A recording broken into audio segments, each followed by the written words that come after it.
Of course, Hugo. I will look at Hugo and say, what is it that we are to acquire? He frowns down at you and says, for you, my dear, a horse of exceptional quality. Beyond that, I will nothing. glare. He goes, and he pats his chest and says, I will take care of Anders' list. That I swear that man asked for the most specific and absurdly priced items that he can possibly think of in that creative mind of his. I will say, is there a library here? Perhaps he nods and says, magical community? He nods emphatically, and then you say the word magical, and then he like, his nod slowly shifts into a jowl shaking shake of the head. And he says, and he kind of leans down conspiratorially and says, you can go to the Jettenburg Academy if you're looking for books of knowledge, but I would keep the magic on the down low while in the city. Jettenburg does not have a resident wizard, and they're keen to keep it that way if you catch my drift. So what you're saying is they have a resident witch hunter. He kind of makes a look and says, I would say it's more of a communal activity. They burned a poor girl alive not 6 months ago, you know. Tragic that was. I will look around and just say humans.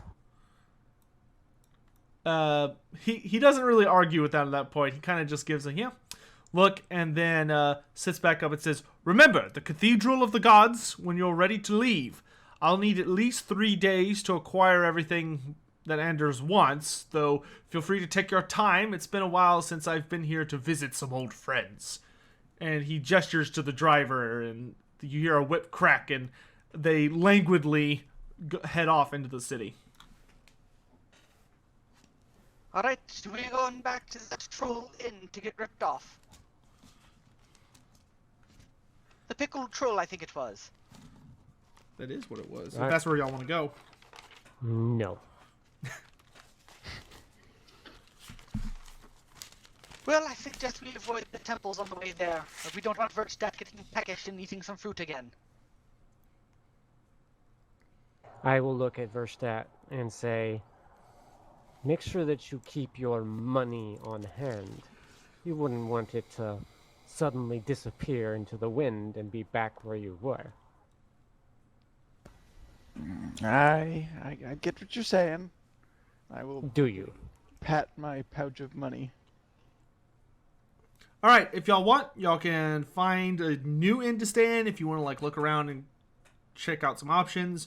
Y'all can head to some of the special points in the city. You can head to the docks, you can head to the Temple of the Gods, you can head to the Academy. There's tons and tons of shops. You can literally find almost anything you're looking for here in the city. You can just talk to random people.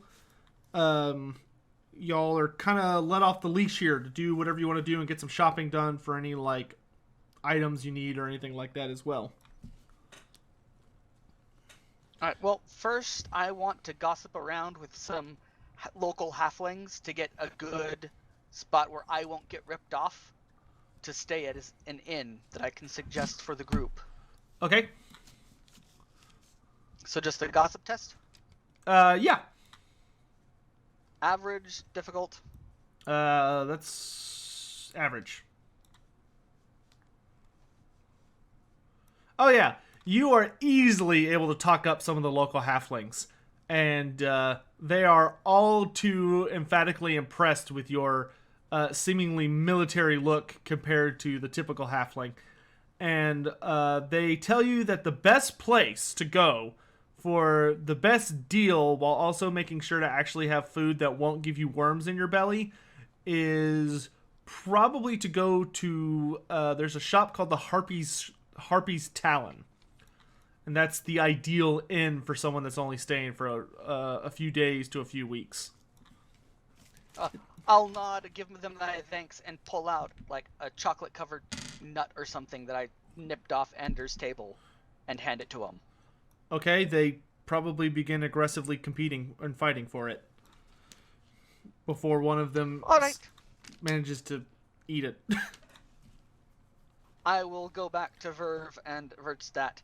But I found a decent place that shouldn't give us the runs if we happen to eat there. Should be okay for the time we're going to be spending in town. Or you could go off find your own place if you want. Where is this place?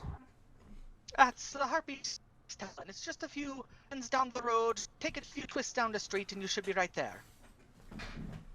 I will nod and begin heading that way. Sounds Because it's good, dark, wrist. right? What? Sotek, it's dark, right? Yeah, it's night. Yeah, I will head there. Head there as well. All right, y'all managed to pass into the mercantile quarter of the city. There's tons of people out drinking and enjoying themselves. You pass by plenty of rogues who are horribly drunk, or and I make sure that I'm covered. okay. You all make it to the inn, absolutely no issue. And when you enter, it's not too packed. There's definitely a clientele, and there are a couple of dwarves sitting over in the corner, drinking and grumbling to themselves. But most of the clientele are men, and there is a rather large, greasy fellow manning the end table. And the thing that catches your attention immediately about him is that he has a very ugly scar on his face. And one of his eyes is covered by a patch, and based on the scar, looks like it probably got utterly obliterated. But he looks up when the three of you enter, and he says, "Drink or stay?" Ah, both if we're lucky. I will call him by name, having gotten it from whatever person I got it from. Okay. And let him know that they referred me here as being the best place. His name is Ludwig. Ah, good evening, Ludwig. I do think of drinking maybe, and a room for me and my friends would be great. He nods, and it says, It's a silver a night here." That come with breakfast, I say with a wink as I hand him over a silver. He kind of slides his hand over it, and it vanishes, and he says, "A normal breakfast, not a halfling breakfast, but yes." Oh, well, we all must make sacrifices for a good night's sleep. I will drop a coin on the counter, but I won't say anything. He takes it without even a moment's concern, and he does point down at you, Wrist, and he says, "And if I catch you in the kitchens, I'll take your fingers." Ah, a dire threat that is. Can't cook without fingers. I'll stay me way out of your kitchen. He starts leaning back, and you hear him muttering under his breath something about cheeky bastard, but he doesn't quite say it loudly. And he looks pointedly at Vertstat. I will give him a silver as well. All right, he nods and says, "One night then?" One night for now. We don't know quite how long we're staying in town. He nods and goes back to cleaning out a glass and looks expectantly at the three of you and says, "Any dinner then?" Of course. I say, slightly offended. He Oh, what do you have on the as a forced specialty here? he frowns and he looks at the back room and he says, "Tonight we got an import of some chickens from out west."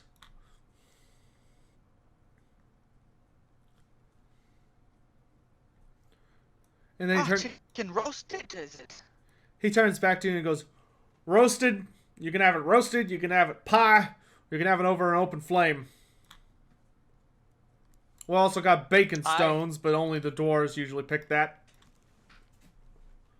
I pause at this mention of roasting and an open flame as two different options. He seems to think there is. A shilling and say, "I'll have all three types. A good round meal for the night." He nods and says, "That'll be another silver." To the one I just gave you, too. For all three options?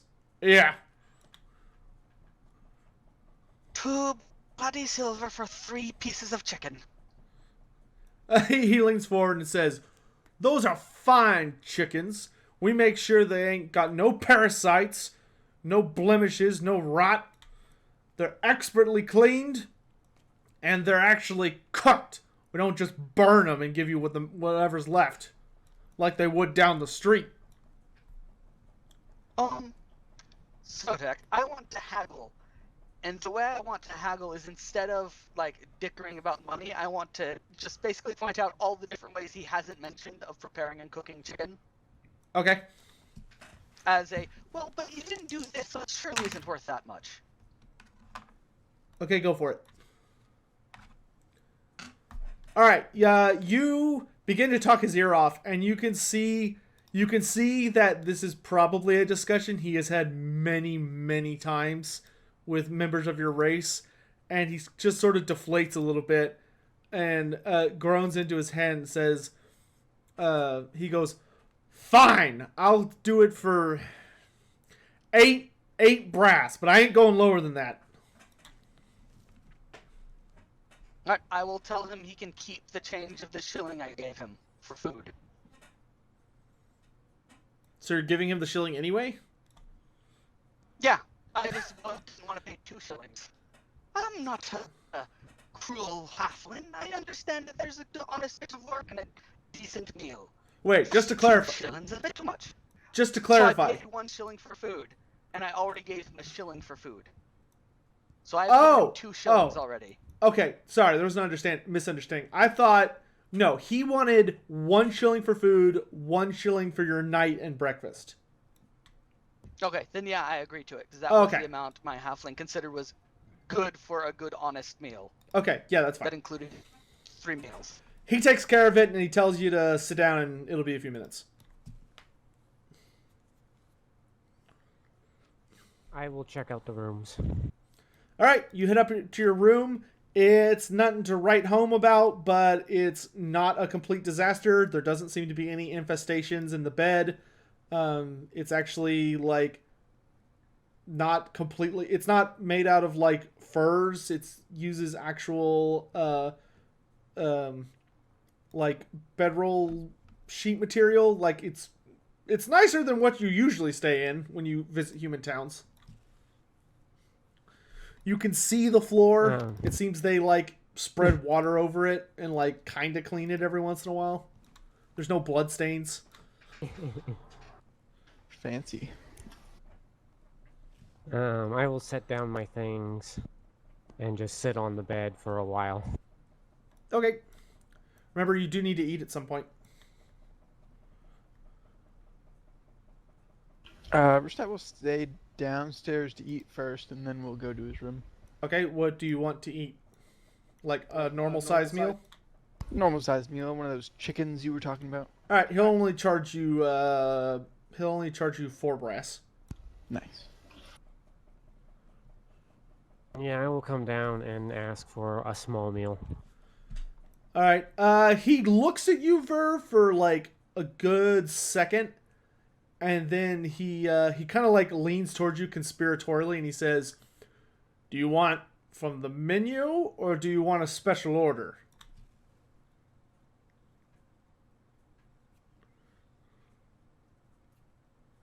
I will ask about the special order. He sort of leans back and he says, "We've got some proper," and he kind of holds up his hands and says, ethically hunted meat. And then we've got, I guess you could call it an assortment of veggies if you're into just not meat. I know we've had some visitors from far off places who have peculiar tastes.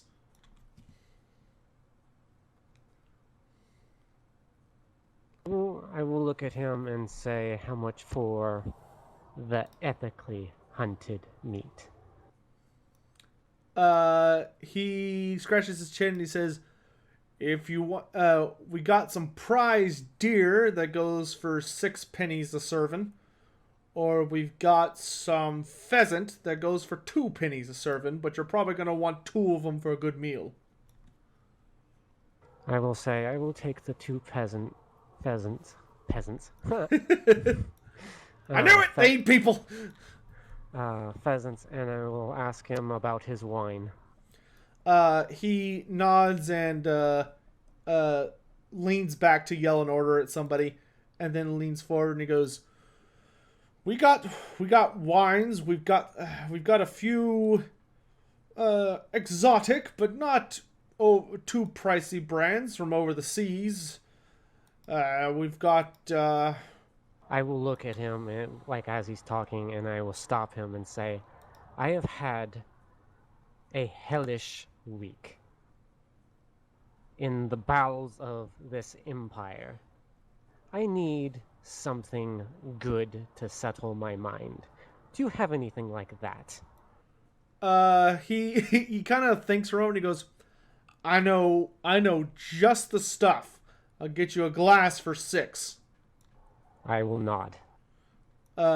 He pulls out a not terribly large. It's a fairly small glass. It's appropriate for something that's meant to be savored as opposed to just guzzled. And he pulls out a very ornate bottle that has a series of symbols along the sides that are in a language you don't recognize. And he pours it out, and it comes out as a very, very deep red, and he passes it over to you. I will nod and sit down and, I will sit down, off in a corner and begin to sip. All right. It is for my food. It is very exotic and very rich. It almost has a spice to it, but it's very pleasant. It's probably not elven, but it's much better than anything you've had since you've entered the Empire. And you have a very suspicious feeling that in spite of its taste, you can almost taste an underlying thing that whoever designed this wine very carefully designed it to be so pleasant that it can be insidious on not realizing how much you're drinking. I will smile.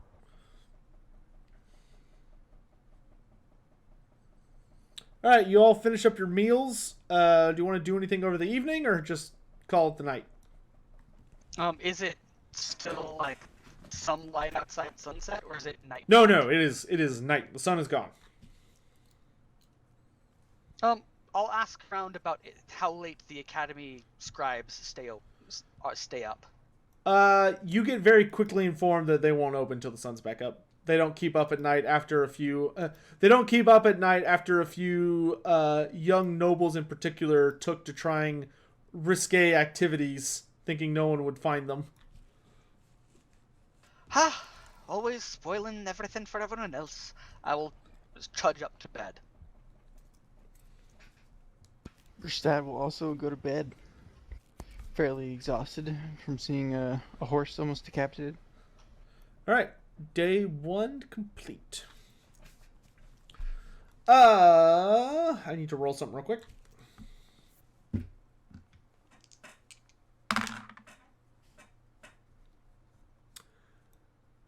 Verstadt, you have a very strange dream while you're sleeping. You have a dream where you're in a lake, and there are 2 points where it seems to all be swirling together evenly, and they're spaced out with you in the center.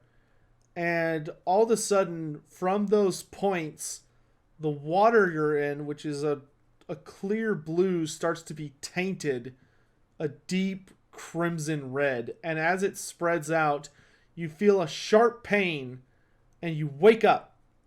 And it's morning, but you feel kind of tired. You lose any tired conditions you had the prior day, but you gain 1 for the rest of the day. God damn it. Okay.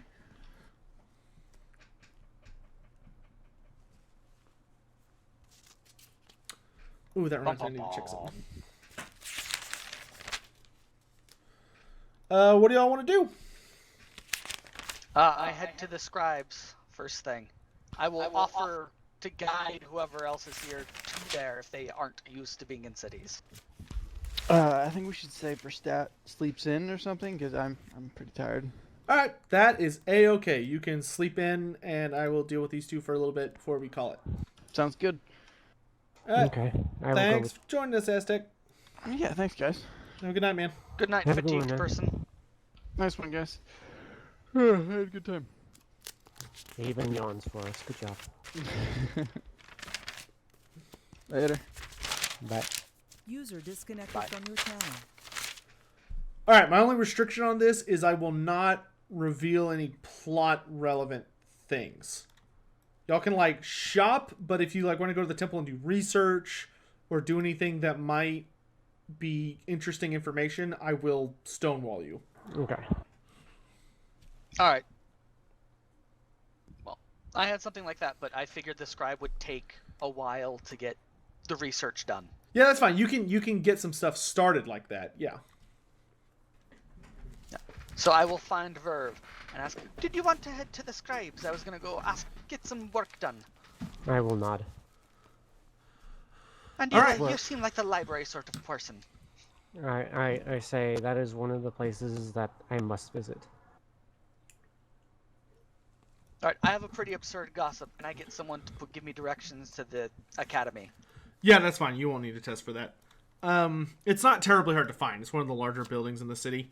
So you do find your way to the academy without too much issue. And let me just grab y'all. And put y'all inside. Y'all come by in the very early morning, so it's very quiet. There are a couple of people kind of wandering around, but oh, there's supposed to be people in here. Whatever, not a big deal. You can use your imagination. There's a few people moving around, and everyone's very hushed. And the walls are just covered in different kinds of books and scrolls and all sorts of other stuff, and it seems to be one of the main pride points of the city. Oh, swanky. I will go. follow Verve. I will. I will look for like the head scribe or librarian. They always have an air and a sight about them. There's no way I could mistake them.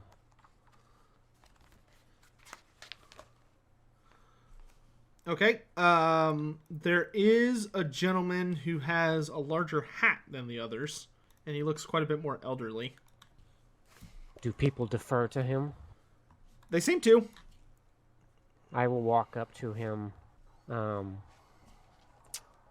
Not quickly, I will just walk up to him calmly. All right. He is sitting up at the main desk, at the center of that kind of altar space, and he's got stacks and stacks and stacks of books. And he kind of coughs lightly as he continues to intersperse between reading various books, and he seems to be transcribing something, but he doesn't notice you as you approach. The second I see Verve enter that big, open, obvious space up those steps to a head person, I stop following Verve. Okay. Just in case something bad is about to happen. Smart. I will cough and say, I apologize. Like something I like to say, I apologize for my intrusion, and I will take off my hood. He slowly looks up and he grabs his glasses with kind of very lightly shaking hands. You notice that when he seems to write, he doesn't shake, but when he reaches up for his glasses, he does a little bit. And as he adjusts his vision, he narrows his eyes at you and he frowns, but doesn't say anything. I was hoping that you have information that I might be able to use for a certain lord that we are, and I will look around for wrist that I am working my head for. out. You have been abandoned. He frowns and says, I cannot possibly imagine what knowledge your kind would seek from a place like this? All knowledge is something that should be shared. Perhaps you have something here that I don't know. Most likely you do. He leans forward with his hands braced against his desk and he goes, knowledge should be shared. Very noble sentiment coming from an elf. I will rub my chest nonchalantly and say yes. Do you not agree? He scowls and leans back and says, of course I agree. It is your kind who are hoarders and guardians of knowledge to the detriment of others. Thousands of years in a glorious empire whittled away to nothing, and you do so little to prevent it from happening again. Disgraceful. My good sir, you mistake me for my brethren. I am of the woods. I am not of the isle. Then he really frowns, and he scowls this time and says, then you're even worse. At least the Fey folk of Ulthuan invite visitors to explore the city of Lothern and take in its sights. Those who approach the forest of the Fey are never heard from again. Those that approach the forest of my homeland seek things that they should not try to take. That is all. He sits back further in his chair and scowls and says, Perhaps I will not debate philosophy or concerns of such affairs with a murderous barbarian race. What do you want? What is it I want, Rist? As you call it out, I will walk up to you confused. I thought you said you had a purpose to come here. I do. But what do you mean, what do you want to ask? What are you here for? I wanted to find out about the noble lineage of Sir Raymond.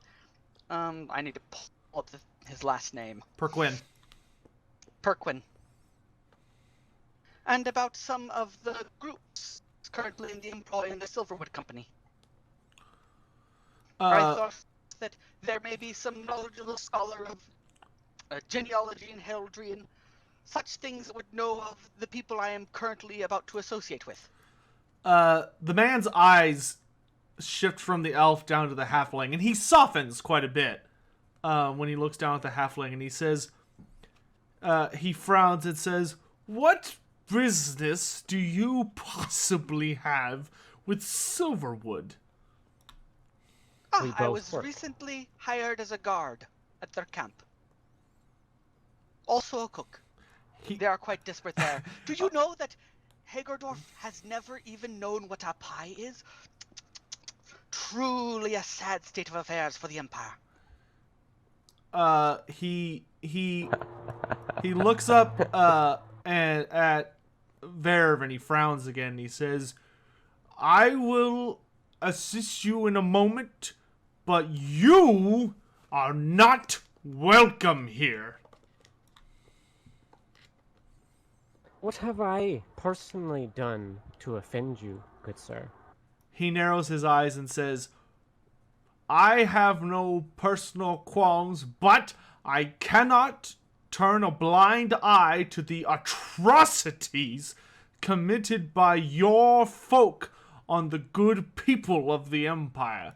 You must leave.